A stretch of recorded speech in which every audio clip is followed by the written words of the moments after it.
তাহলে তোমার আসল ছবি দেখিয়ে নাগিনীর ফ্রেন্ড লিস্ট থেকে তোমাকে আনফ্রেন্ড করাতে আমার বেশি টাইম লাগবে না। এই লাল ঘোড়া, আমার নাম কালাচ, লোকে বলে নীরব ঘাতক। এমন ভাবে ছবল মেরে দেবো বেরিয়ে যাবে পিছনে লাগার শখ। আর আমার নামও লাল ঢোড়া, লোকে বলে পদে মুখে বীজ। তুমি যদি ঢ্যামনা চেম্বার হয়ে থাকো তো আমি তার হেড অফিস। ভাগো। ঠিক আছে, দেখে নেব।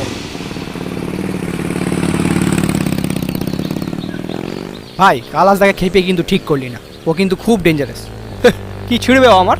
বেশি ফোঁস করলে আমিও ফোঁস করে ওর সব মেসেজ লিক করে দেবো। আচ্ছা নাগিনী তোকে কেন এসব মেসেজ দেখায়? আরে চাপ না, ওরা আমারই ফেক অ্যাকাউন্ট, টাইম পাস করি। হ্যাঁ সত্যি ভাই তুই পারিস বটে।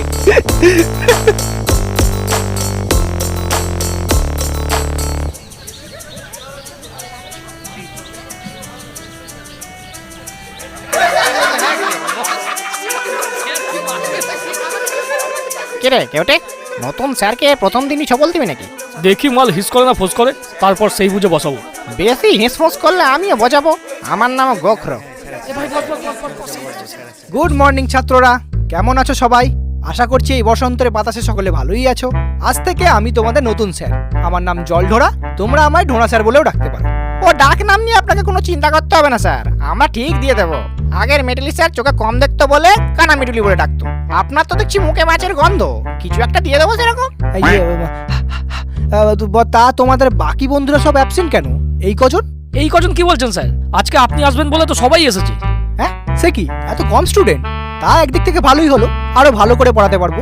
হ্যাঁ পড়াতে আসুন না, আপনার খোলস ছাড়াবো। হ্যাঁ কিছু বললে?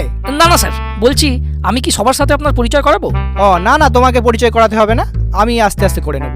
কিন্তু তার আগে একটু রোল কলটা করে নি। হ্যাঁ, গোখরো ইয়েস স্যার। কেউটে হাজির। Rattle yes sir. হেলে উপস্থিত। দাঁড়াস ইয়েস স্যার। চন্দ্র বা বা বা চন্দ্র বোরা হবে স্যার, চন্দ্র বোরা। হ্যাঁ আমারও তাই মনে হচ্ছিল, কিন্তু এখানে BAR লেখা আছে আর কি। ওটা মেটালি স্যারের লেখা, ও লিখতে এ লিখেছে, কানা সালা। ও আচ্ছা আচ্ছা, যাকে দুধরাজ ইয়েস স্যার, তুতুর ইয়েস স্যার, শঙ্খচূড় বেজেন, শাখামুটি। ফাঁকা নয় ভেরি ব্যাড, ও বেটা ঘরামি মহা হারামি। ভেরি ব্যাড পাওনাদারদের ভয়ে বাসায় দুটো ফোকর করেছে, নিচেরটায় ঘাপটে মেরে থাকে, উপরটার দরজা খোলা রাখে।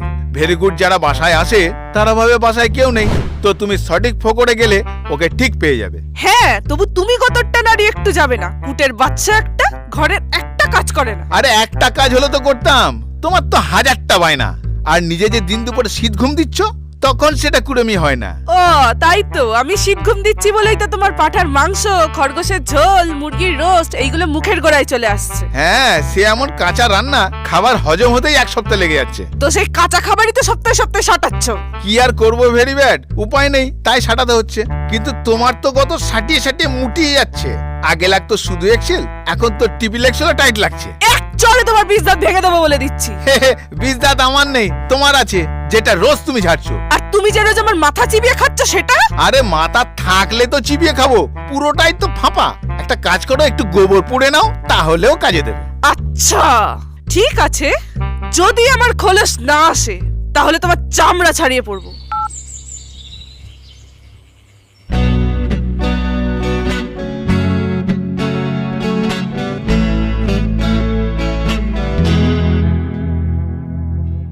আঁকা বাঁকা পথ ছাড়বো না, আমি সোজা পথে যেতে পারবো না। নাগিনী বলে বীজ ছেড়ে আসো, নয়তো প্রেমে পড়বো না। রোগা সাপ বিয়ে করবো না, আমি ময়াল জাতের মেয়ে ছাড়বো না। পাশ বালিশ আর লাগবে না আমার, বালিশে তুলো ভরবো না। ওরা সাপে মাছ চুরি করে রান্না করে পুকুর পারে, গোখরো ঘাড়ে ট্যাটু করে পাঠা চিবোয় অজগরে। কালাচা সাপে মানুষ মারে, কখন যেন চুপি সারে। দোষ পড়ে চিতির ঘাড়ে, সবাই ওকে ধরে মারে। বাংলার সাপ চড়ে বাংলার মাঠে, আগে গর্তের 2 BHK ফ্ল্যাটে। কেউ জলে চড়ে কেউ বা গাছে, বাংলার সাপ থাকে মাঝে ঘাটে। বাংলার সাপ চড়ে বাংলার মাঠে, থাকে গর্তের 2 BHK ফ্ল্যাটে। কেউ জলে চড়ে কেউ বা গাছে, বাংলার সাপ থাকে মাঝে ঘাটে।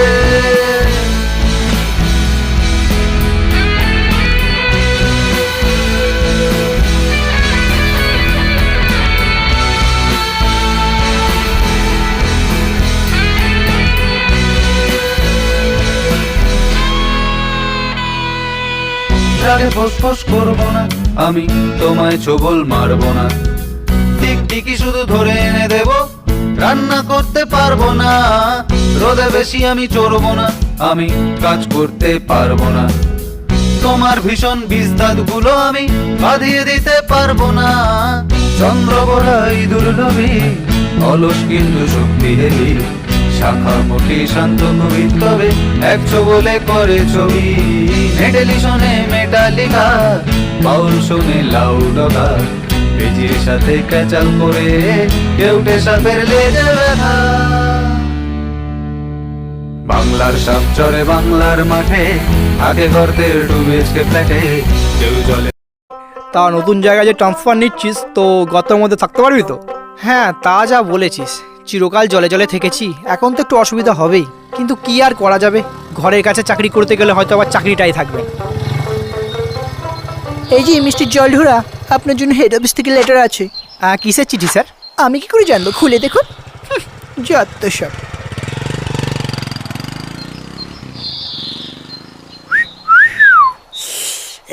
চিপিনে মালটা কে ভাই? উনি আমাদের স্কুলের সেক্রেটারি। আচ্ছা, তা ওটা কি তোর ট্রান্সফার লেটার নাকি?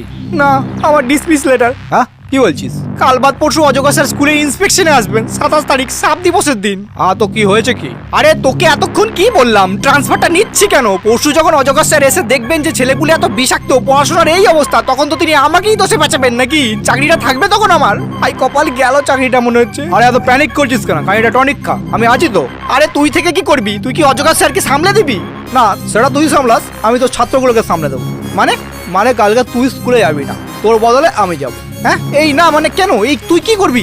যা করবো পরে বুঝবি। এখন ইনফেকশনে তোদের অজগর স্যার জিজ্ঞেস করতে পারে, এরকম প্রশ্নগুলো একটা খাতায় লিখে দেবে, আর উপরে বড় বড় করে লিখে দিবি, হ্যাপি স্নেক ডে 27শে জুলাই। দারাস ভাই, এটা কিন্তু বড় করে লিখে নিয়ে আসবি। আর মিউজিকের জন্য তো র্যাটেল আছেই। আর হ্যাঁ, মেন কথা, গোখরো ছাতিম ফুলের মালটা কিন্তু ঠান্ডা করে নিয়ে আসবি। হ্যাঁ, সেটা নিয়ে আসবো, কিন্তু পার্টিটা আমার করতে হবে না ভাই। কেন? আমরা বাস্তব সব ভাই, ঘরে মদ ঢোকাতে নেই। ও ঠিক আছে, শাখামুটির বাড়িতে হবে। আমার বাড়িতেও হবে না, আমরা রাজসাপ। তো রাজসাপ তো কি হয়েছে? রাজারা তো বেশি মদ খায়। হ্যাঁ, ওই জন্যই তো আমার বাবা সব মেরে দেবে। ও ঠিক আছে, তাহলে কেউটের বাড়ি ফাইনাল। বলছি চন্দ্র, আমার বাড়িতেও হবে না, আমরা জাত সাপ। ধুর সালা, আর কোন সাপ বাকি আছে কি? জাত সাপ মারাচ্ছিস? তোরা যাতে সাপ আর আমরা কি যাতে হনুমান? খিস্তি করছিস কেন? তোর ঘরতে চল না। ওর গর্তেও হবে না, তোদের পার্টিটা কারো গর্তেই হবে না, কারণ কাল স্কুলে ইনফেকশনের জন্য অজগর স্যার আসবেন। তাই তোদের সকলকে স্কুলে আসতে হবে, ভদ্রভাবে থাকতে হবে। ভাই স্যারের মনে হচ্ছে পেট গরম করেছে, কি বলছে দেখ, সাপ দিবসের দিন নাকি স্কুলে আসতে হবে। তোর বাবার ভাগ্য বলে যে আমার পেট গরম করেছে, মাথা গরম করলে তোর ক্যালানোর মতো দাঁতও থাকতো না, ছাড়ার মতো বিশ্ব থাকতো না। স্যার, আপনি তো দেখছি গুন্ডামি করছেন। এবার ঢ্যামনামি দেখবি সালা, জায়গায় বস। ও স্যার, কেউ টললে যে পা দেবেন না। তোর বুকে পা দেবো, আর জায়গায় বসতে বলছি না। এই যে খুব বার বেড়েছেন না, সাপকে শুয়ার বলে অপমান করছেন। সবাই মিলে এমন বিষ ঝেড়ে দেবো না, বাপের নাম ভুলে যাবেন। সালা ছোট ছোট ফোনে বড় বড় ফোঁস, বেজির বাচ্চা।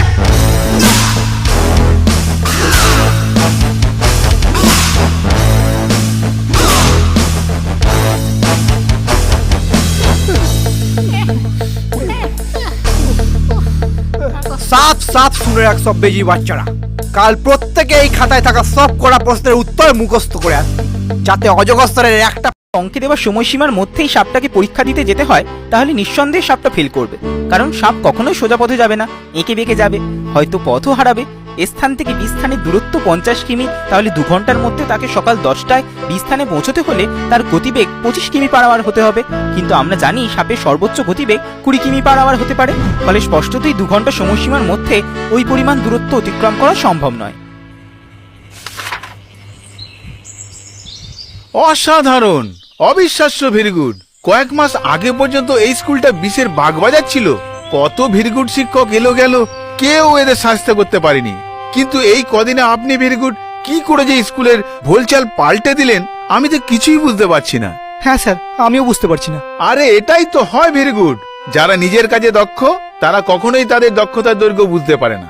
তবে আপনি যা নিজের শিক্ষকতার ভেরি গুড পরিচয় দিয়েছেন, তার জন্য আপনাকে আমি উচ্চ পদে নিয়োগ করে আপনার মাইনে বাড়িয়ে দিলাম। আর হ্যাঁ, আরেকটা ভেরি গুড দায়িত্ব আপনার হাতে তুলে দিলাম। কি দায়িত্ব স্যার? সেরকম কিছু নয়, আপনি শুধু স্কুলের নতুন সেক্রেটারির জন্য একজন যোগ্য ভেরি গুড সাপের নাম শুধু আমাকে রেকমেন্ড করবেন। কারণ মিথ্যে অভিযোগ করে আমাকে এবং স্কুল অথরিটিকে বিভ্রান্ত করার জন্য আমি মিস্টার লাউডাগাকে সেক্রেটারি পদ থেকে বরখাস্ত করছি। এই চিঠিতে সব ভেরি গুড করে লেখা আছে, দয়া করে এটি মিস্টার লাউডাগার হাতে তুলে দেবেন। নে ধর, আজ থেকে তুই আমাদের স্কুলের সেক্রেটারি। হ্যাঁ সেটা নয় হনু, কিন্তু আমি কি পারবো? আরে আমি আছি তো, তোকে সব শিখিয়ে দেবো। তুই শুধু ছেলেগুলোকে ঠান্ডা করার বিদ্যাটা আমায় শিখিয়ে দে ভাই। ওরা তোর দ্বারায় হবে না, আমাকেই মাঝে মাঝে দাওয়াই দিয়ে আসতে হবে। কেন আমার দ্বারাই হবে না? কেন কেন হবে না? কারণ কাঁটা দিয়ে কাঁটা তুলতে হয়, একেই বলে বিষে বিষে বিষক্ষয়। কি বুঝলি? বুঝলাম।